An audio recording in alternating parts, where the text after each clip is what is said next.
staying with the regulation conversation, Lex, you put something in the text, inquiring whether words still have consequences. Yeah. I'm I think I understand what you mean, but I need more context, just so I can give my answer correctly, I guess. I guess now the reason I think about that is because we were probably all of us growing up, everybody used to say it to you, like older people in your family, mom, dad, OGs that you're around, like, nigga, your words got consequences. You say this to somebody, you probably gonna have to fight. Or somebody say this to Oh, I you, see. Okay, you okay. need to slap them. Yeah. And now, even just due to the fact of social media, or even the fact of how people are nowadays, you can get off saying about anything, and the most people do is yell, and then that's the end of it. Like, there's no repercussions for anything. Yeah. So I was just wondering, do you guys still think that words have consequences? You got it. You want to go? That's good. That's a great question.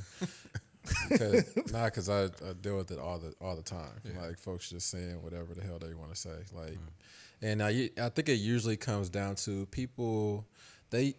People have this interesting level of intelligence about them. Like not everybody, not people aren't just plain dumb. You know what I mean? Like they have moments of like sparks of intelligence, and usually it's centered around particular situations. So they tend to get their shit off in moments that they know that there is no repercussion for it. So like if somebody's on the job, there's barely any repercussion for some shit I need to get off right now, so I'm gonna get it off. Or like if there's when dealing with family, you kind of get your shit off because you feel like there's a certain level of love there. So I'm just trying to wrap my brain around that part of it. But I think a separate part from this, because Monty could probably answer that question because I really don't know. But the separate part from that one, I think, is that words should still have like a certain level of integrity to them. So like people should still, when they speak, it should still mean something.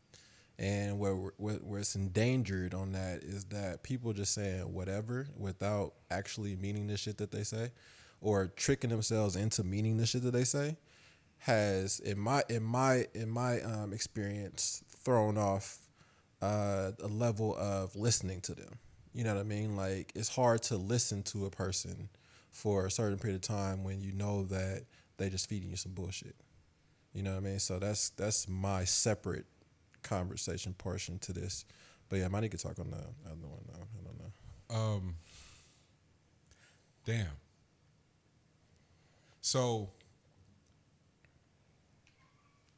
for whatever reason, as the world overextends to the space of there not being any repercussions for certain shit you say, I, for whatever reason, have gone the opposite direction and overextending and like trying to like sort of process and be considerate of the words that are coming out of my mouth. Right.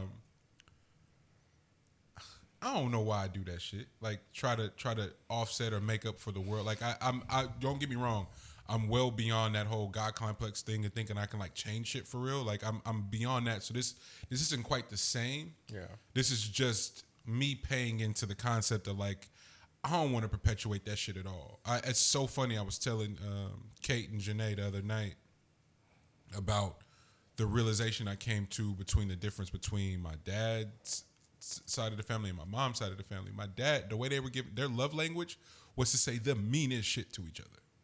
And for whatever reason, my whole life, people have confided in me in a way that they don't confide with the rest of the group. So it puts me in this awkward position where I got this information. So the shit that you saying to this person is the last thing that they need to hear because they closer to like hurting someone or hurting themselves. So please don't talk to them like that. Right. So it kind of gives me this thing of being like hella like, oh man, you just sensitive.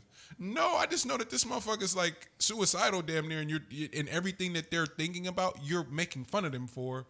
I don't know. You know what I'm saying? So it and then also seeing niggas like fight for real. Like that'll change you. Like seeing niggas get the shit slapped out of them saying some shit. Real life. It is like And there's no part of me that thinks the internet, that yelling into a screen is cool. There is zero parts of me. And so, but what is unfair is to call that a young niggas generation thing, because I've been seeing some old niggas yelling in their phone lately. Yeah. And that looks, for whatever reason, the young niggas I can kind of just like dismiss. I can get the image out of my head really fast. I cannot get the image out of my head of like the OGs we respect yelling into their front camera, fam. That shit is burned in my brain. If Hove was on the front camera talking about all you niggas don't want no smoke, I'm done. I'm done forever. Bro, please move like Hove. Please move like Kendrick. Please move like J. Cole. These people are in this position for a reason. My nigga. We just you don't see them. Like, I just looked at Dot's page the other day. This nigga has 3 posts, and they all centered around his next thing. Like, ain't nothing to do with nothing. Nothing is on there, bro. So I'm like, this shit is nuts, because like it's just a level of, for one, peace in yourself, because like you do got to keep a certain level of space between yourself and like everybody else, because I always think that I'm not around people 24/7. Yeah. So I don't know what the fuck they be on. Yeah. So whatever bullshit they present in front of me, I need to know the full scope of it before my reaction comes into play. Facts. Like I don't get people jumping to conclusions on every little thing when it comes to when somebody's saying something to them. I need to know, and I get a lot of flack for that type of shit. I need to know all sides of the story before for being tactful, bro. Like I need to know that shit, because like I only know one way. You know what I mean? Like, bro. That's the one thing I refuse to do. Yeah, is to be bullied into not getting all the information, bro. We just like it's so always important. Been a thing. It's always been a thing. Like, yo, what took place here? Like, what happened for real? Like, we got to have a conversation about that. Then we can move into something else. But just jumping out the window, I ain't never been that. That shit nuts. And everybody wants you to say something. Say something for what? So you can be in on the conversation. So you can look like you give a shit. So you can look like you care. Like that don't, because you're rushing to say something, don't mean that you care for real. It just means that you care about being in on the conversation and driving up your engagement and your metrics. It's all rooted in selfishness. And that's back to your point. Like, do words have consequences? Joe and Rory and them were talking about this week, like, yo, is there such thing as falling off?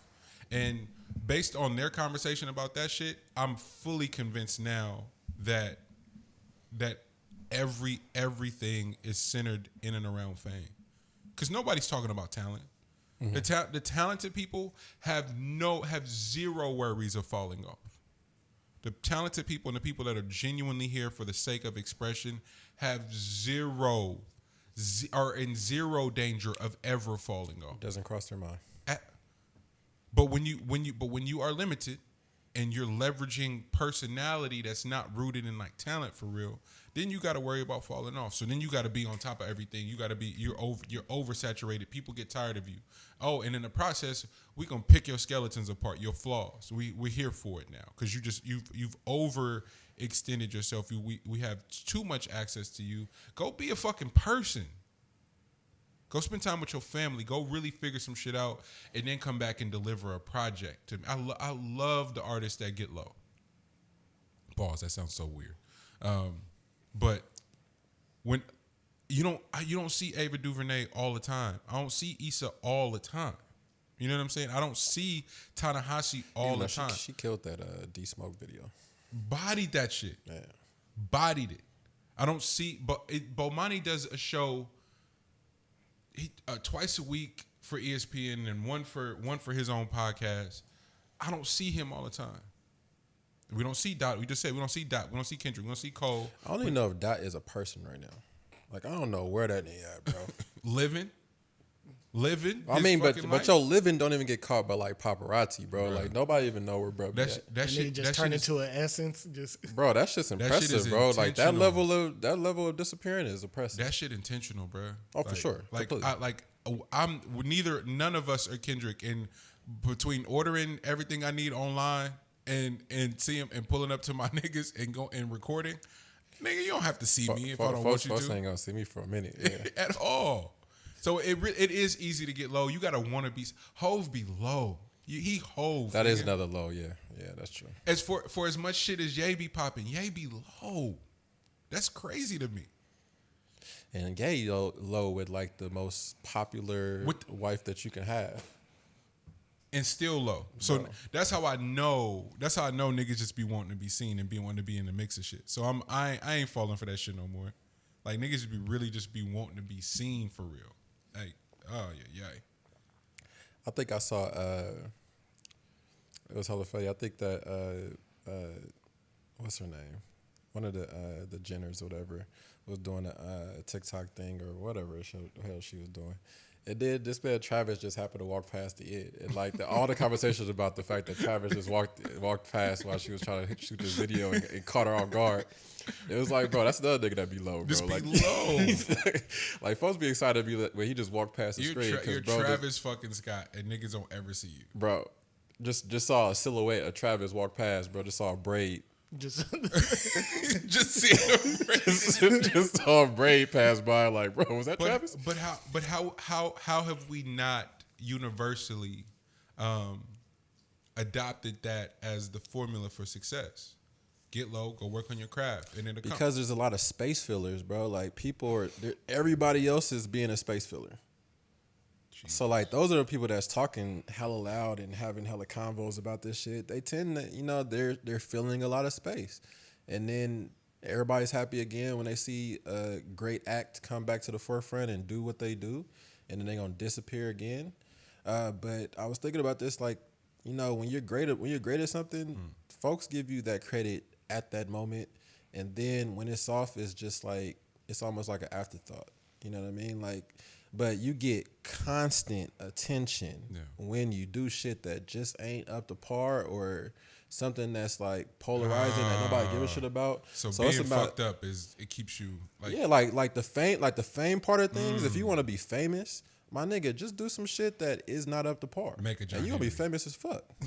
Make a John Henry. Bro, make a John Henry, bro. You gonna be famous as fuck for that week, bro. Like if that's what your approach My is. nigga said for that week. That's crazy. That's all people need right now is that week, bro. Give me That's a all. week. That's it. I need a week. You know what I can do? You know what I can You leverage know what a I week can do into? in a week, nigga?